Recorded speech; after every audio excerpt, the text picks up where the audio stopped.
আসসালামু আলাইকুম। সংবাদে আপনাদের সবাইকে স্বাগতম জানাচ্ছি আমি নুসরাত। শুরুতেই সংবাদ শিরোনাম। মাদুরোর গ্রেপ্তার বিশ্বের জন্য অশনি সংকেত।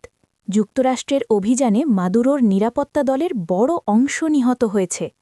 ভেনেজুয়েলায় মার্কিন হামলার নিন্দা, ক্ষেপণাস্ত্র ছুড়ল উত্তর কোরিয়া। যুক্তরাষ্ট্রের আদালতে কি বিচার সম্ভব মাদুরোর? দর্শক, এতক্ষণ শুনছিলেন সংবাদ শিরোনাম। এখন বিস্তারিত। আপনি যদি ইসরায়েলের ধ্বংস চেয়ে থাকেন তাহলে চ্যানেলটি সাবস্ক্রাইব করে দিবেন এবং ভিডিওতে লাইক করে আপনার মূল্যবান মতামত কমেন্টে লিখে জানিয়ে দিবেন। এখন বিস্তারিত। ভেনেজুয়েলার প্রেসিডেন্ট নিকোলাস মাদুরোকে তার নিজ প্রাসাদ থেকে মার্কিন ডেল্টা ফোর্সের অপহরণের ঘটনাটি বর্তমান বিশ্ব ব্যবস্থার কফিনে শেষ পেরেক ঠুকে দিয়েছে। ডোনাল্ড ট্রাম্পের সরাসরি নির্দেশে পরিচালিত এই অভিযান কেবল একটি সামরিক পদক্ষেপ নয়, বরং আন্তর্জাতিক আইন এবং রাষ্ট্রীয় সার্বভৌমত্বের চরম অবমাননা বলছেন বিশ্লেষকরা। কারাকাসের প্রেসিডেন্ট প্রাসাদের শয়নকক্ষ থেকে মাদুরো ও তার স্ত্রীকে তুলে নিয়ে নিউ ইয়র্কের সামরিক ঘাঁটিতে বন্দী করার এই ঘটনাটি প্রমাণ করে দ্বিতীয় বিশ্বযুদ্ধ পরবর্তী বিশ্বশাসনের যে কাঠামো গড়ে উঠেছিল তা আজ পুরোপুরি ধূলিসাৎ। বিশ্লেষকরা বলছেন, এই পতন হঠাৎ করে ঘটেনি। গাজায় চলমান গণহত্যা এবং আন্তর্জাতিক আদালতের রায়কে বৃদ্ধাঙ্গুলি দেখানোর মধ্য দিয়ে বিশ্ববিবেকের যে পতন শুরু হয়েছিল, মাদুরোর অপহরণ তারই চূড়ান্ত পরিণতি। একসময় যে আন্তর্জাতিক আইন বড় দেশগুলোর ক্ষমতার লাগাম টেনে ধরত, আজ তা কেবল কাগজে দলিলে পরিণত হয়েছে। যারা আজ মাদুরোর এই পরিণতি দেখে আনন্দিত হচ্ছেন বা উপহাস করছেন, তারা হয়তো মূল বিপদটি আঁচ করতে পারছেন না। এটি কোনো নির্দিষ্ট ব্যক্তির বিরুদ্ধে আক্রমণ নয়, বরং বিশ্বের সকল রাষ্ট্রপ্রধানের জন্য একটি সতর্কবার্তা। এই ঘটনা স্পষ্ট করে দিয়েছে, মার্কিন আধিপত্যের বাইরে অবস্থান নিলে কোনো নেতারই আর রাজনৈতিক দায়মুক্তি বা নিরাপত্তা নেই। আজ পারমাণবিক শক্তি কিংবা বিশাল সেনাবাহিনীও কোনো রাষ্ট্রকে সুরক্ষা দিতে পারছে না। আধুনিক প্রযুক্তি, অভ্যন্তরীণ বিশ্বাসঘাতকতা এবং নজরদারির মাধ্যমে আজ যে কোনো দেশের সুরক্ষিত অন্দরমহলে ঢুকে আঘাত হানো সম্ভব হচ্ছে।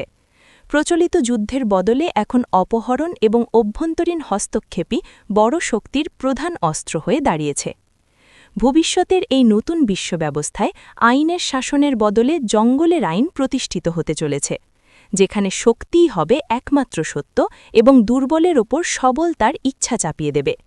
কোনো দেশকে দখল না করে সরাসরি তার নেতৃত্বকে বন্দী করার এই সংস্কৃতি বিশ্বকে এক গভীর অরাজকতা এবং ভয়ের দিকে ঠেলে দিচ্ছে। আন্তর্জাতিক রীতিনীতির তোয়াক্কা না করার এই প্রবণতা বিশ্বজুড়ে যে অস্থিরতা তৈরি করল, তার মাসুল হয়তো প্রতিটি রাষ্ট্রকেই অদূর ভবিষ্যতে দিতে হবে। ভেনেজুয়েলার প্রেসিডেন্ট নিকোলা মাদুরোকে আটক করার সময় চালানো মার্কিন বিশেষ অভিযানে তার নিরাপত্তা দলের একটি বড় অংশ নিহত হয়েছে বলে জানিয়েছে দেশটির প্রতিরক্ষা মন্ত্রণালয়। রাষ্ট্রীয় টেলিভিশনে দেওয়া এক বক্তব্যে ভেনেজুয়েলার প্রতিরক্ষামন্ত্রী ভ্লাদিমির পাড্রিনো বলেন, মার্কিন কমান্ডো বাহিনীর ওই অভিযানে মাদুরোর নিরাপত্তা দলের বড় অংশ প্রাণ হারিয়েছে, তবে তিনি নিহতের সুনির্দিষ্ট সংখ্যা জানাননি। প্রতিরক্ষামন্ত্রী পাড্রিনো ভাইস প্রেসিডেন্ট ডেলসি রড্রিগেজের অন্তর্বর্তী প্রেসিডেন্ট হিসেবে দায়িত্ব নেওয়ার ঘোষণাকেও সমর্থন জানান। তিনি বলেন, সাংবিধানিক ধারাবাহিকতা বজায় রাখতে এবং রাষ্ট্র পরিচালনার শূন্যতা এড়াতে এই সিদ্ধান্ত নেওয়া হয়েছে। পাড্রিনো আরও জানান, দেশের সার্বভৌমত্ব রক্ষায় সারা দেশের সশস্ত্র বাহিনী সক্রিয় করা হয়েছে। সীমান্ত, গুরুত্বপূর্ণ স্থাপনা এবং কৌশলগত এলাকাগুলোতে সেনা মোতায়েন বাড়ানো হয়েছে। তিনি বলেন, ভেনেজুয়েলা যে কোনো ধরনের সাম্রাজ্যবাদী আগ্রাসন মোকাবিলায় প্রস্তুত। জনগণের প্রতি তিনি ব্যবসা, শিক্ষাসহ সব ধরনের স্বাভাবিক কাজকর্ম শুরু করার আহ্বান জানান। ভেনেজুয়েলার প্রতিরক্ষা মন্ত্রণালয়ের দাবি, এই অভিযানের মাধ্যমে দেশটির অভ্যন্তরীণ বিষয়ে সরাসরি হস্তক্ষেপ করা হয়েছে।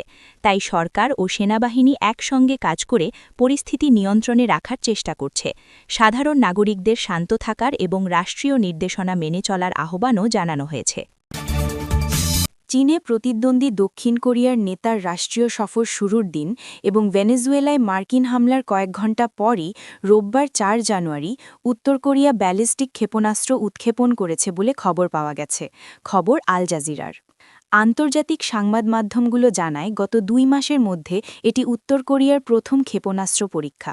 দক্ষিণ কোরিয়ার প্রেসিডেন্ট লি জে মিয়ং যখন বেইজিং সফরে ব্যস্ত, ঠিক তখনই কিম জং উন প্রশাসন এই পদক্ষেপ নিল। বিশ্লেষকরা মনে করছেন, সিওলের সাথে বেইজিংয়ের ক্রমবর্ধমান ঘনিষ্ঠতা রোধ করতেই পিয়ংইয়ং এই উস্কানিমূলক সংকেত পাঠিয়েছে। একই সঙ্গে ভেনেজুয়েলায় মার্কিন হামলার তীব্র নিন্দা জানিয়েছে উত্তর কোরিয়া।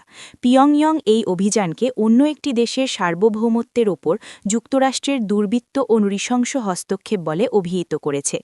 মার্কিন প্রেসিডেন্ট ডোনাল্ড ট্রাম্পের নির্দেশে নিকোলাস মাদুরোকে আটক করার প্রতিবাদে উত্তর কোরিয়া সরাসরি ওয়াশিংটনকে হুঁশিয়ারি দিয়েছে।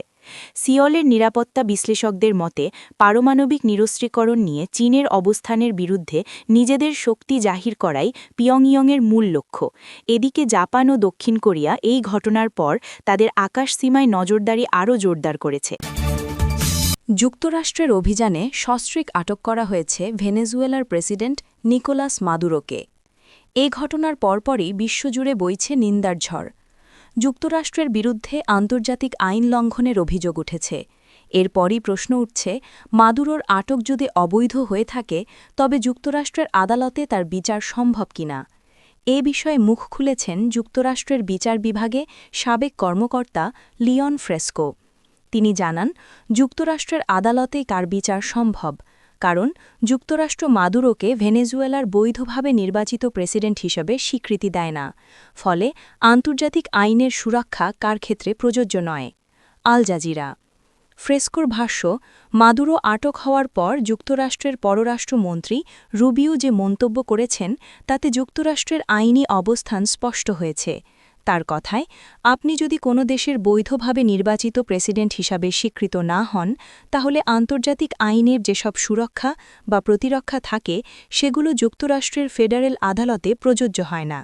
এ কারণেই রুবিও বলেছেন, আগের ট্রাম্প প্রশাসন, বাইডেন প্রশাসন, বর্তমান ট্রাম্প প্রশাসন, ইউরোপের দেশগুলো সহ অন্যান্যরা মাদুরোকে ভেনেজুয়েলার প্রকৃত ও বৈধভাবে নির্বাচিত প্রেসিডেন্ট হিসাবে স্বীকৃতি দেয়নি।